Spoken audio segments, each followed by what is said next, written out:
Bismillahirrahmanirrahim. Assalamualaikum warahmatullahi wabarakatuh. Apa khabar kamu semua, murid-murid SMK Tunku Parlimen Besar? Hari ini merupakan hari yang kedua kita ber-PDPR di musim PKP 3.0. Jadi pada hari ini cikgu ingin mengambil kesempatan untuk mengadakan sedikit promosi berkenaan dengan program pendidikan pencegahan dadah yang kita laksanakan di sekolah kita.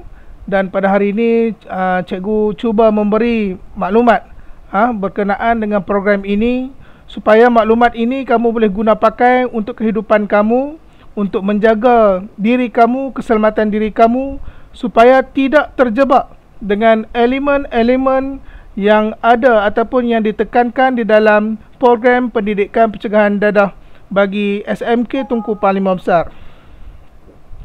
Baik, pelajar-pelajar sekalian, buat pengetahuan kamu, di dalam PPDA ini, singkatan kepada program pendidikan pencegahan dadah, PPDA. Di dalam PPDA ini ada 5 elemen yang kita akan tekankan, iaitu elemen yang pertama berkenaan dengan penyalahgunaan dadah. Atau yang pertama. Yang keduanya berkenaan dengan alkohol, pengambilan alkohol. Yang ketiga berkenaan merokok dan juga menggunakan vape. Yang keempat berkenaan pengambilan inhalan. Apa yang dimaksudkan dengan inhalan ini saya akan terangkan kemudian. Dan yang terakhir, elemen yang kelima berkenaan dengan HIV/AIDS. Jadi kelima-lima elemen ini kita akan tekankan dalam program pendidikan pencegahan dadah, yang mana kamu perlu memberi perhatian dan juga perlu berusaha sedaya upaya supaya tidak terlibat di dalam kelima-lima elemen ini. Jadi cikgu teruskan berkenaan sedikit maklumat tentang program pendidikan pencegahan dadah.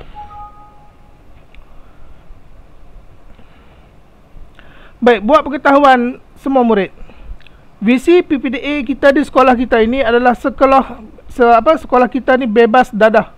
Maksudnya kita berharap semua murid, semua guru, semua staf SMK Tunku Parlimen Besar ini tidak terlibat dengan penyalahgunaan dadah. Ini adalah visi yang utama. Jadi saya harap semua warga SMK TPB berusahalah sedaya upaya supaya membebaskan diri kita daripada dadah yang berbahaya ini. Jadi bagi misi PPDA, kita hendak melahirkan murid bebas dadah melalui program-program PPDA di sekolah yang bersepadu dan menyeluruh daripada aspek pengurusan dan kepimpinan, kurikulum, dari segi core kurikulum dan juga pembangunan sosial. Jadi maklumat-maklumat akan sentiasa diberikan kepada kamu supaya kamu memahami betapa bahayanya kelima-lima elemen yang saya nyatakan sebentar tadi. Sekarang saya akan masuk ke bahagian elemen yang pertama, iaitu penyalahgunaan dadah. Baik, sekarang ni kita tengok apa itu yang dimaksudkan dengan dadah. Ini kamu boleh dijadikan sebagai tambahan ilmu dan juga boleh menjadikan poin-poin sekiranya kamu terpaksa menulis karangan, esei dan sebagainya. Ini sebagai ilmu tambahan. Okey. Jadi apakah yang dimaksudkan dengan dadah? Dadah ini bermaksud bahan kimia yang memberi kesan atau kemudaratan kepada, yang pertama dia akan sentuh pemikiran kita, yang kedua tentang dia akan menyentuh emosi, yang ketiga dari segi fizikal tubuh badan kita, dan yang keempat dia berkaitan dengan tingkah laku. Ada 4 perkara bahaya dadah ini. Dia akan memberi kesan-kesan kepada pemikiran, emosi, fizikal dan juga tingkah laku. Jadi kebiasaannya dadah ini digunakan ke atas manusia untuk apa? Yang pertama untuk penyiasatan. Bagi orang yang nak menyiasat untuk bila dimasukkan dadah supaya seseorang itu dia bercakap benar. Okey, itu yang pertama. Yang kedua, dadah juga digunakan untuk merawat. Yang ni jika dadah itu digunakan secara betul. Digunakan secara betul. Jadi dadah juga boleh digunakan untuk merawat. Dan juga dadah juga dia digunakan untuk mencegah penyakit. Ada juga kaedah-kaedah yang menggunakan dadah untuk mencegah penyakit. Tetapi apa yang kita risaukan di sini adalah bagi masyarakat Malaysia ini adalah penyalahgunaan dadah. Yang ni yang banyak berlaku dekat anak-anak muda di Malaysia sekarang, yang banyak menggunakan dadah secara salah. Itu yang membimbangkan kerajaan dan menjadikan dadah itu menjadi musuh nombor satu negara. Okey, di dalam dadah ini dia ada beberapa jenis yang kamu perlu ambil perhatian. Yang pertama berkenaan opiat. Dia contohnya seperti heroin, morfin, candu dan juga kodein. Okey. Yang kedua berkenaan dengan cannabis, seperti ganja. Okey. Yang ketiga depression, dia seperti macam ubat-ubatan. Okey.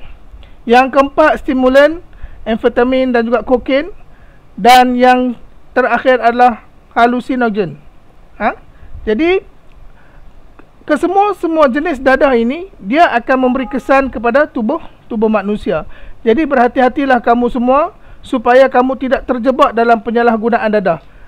Jadi di sini siapa yang boleh menggunakan dadah secara orang kata apa, lulus secara undang-undang?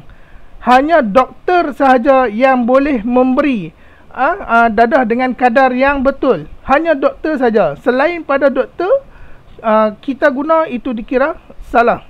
Itu dikira salah. Itu dipanggil penyalahgunaan dadah. Baik, seterusnya kesan-kesan dadah. Kesan-kesan yang akan terkena kepada diri kita. Yang pertama, nombor satu, penyakit yang berkaitan dengan jangkitan otak. Okey. Yang kedua, dadah juga boleh menyebabkan penyakit yang berkaitan dengan kancing gigi. Yang ketiga, yang berkaitan dengan jantung, penyakit berkaitan dengan jantung. Yang keempat, dia boleh mendapat AIDS, hepatitis B, C dan D.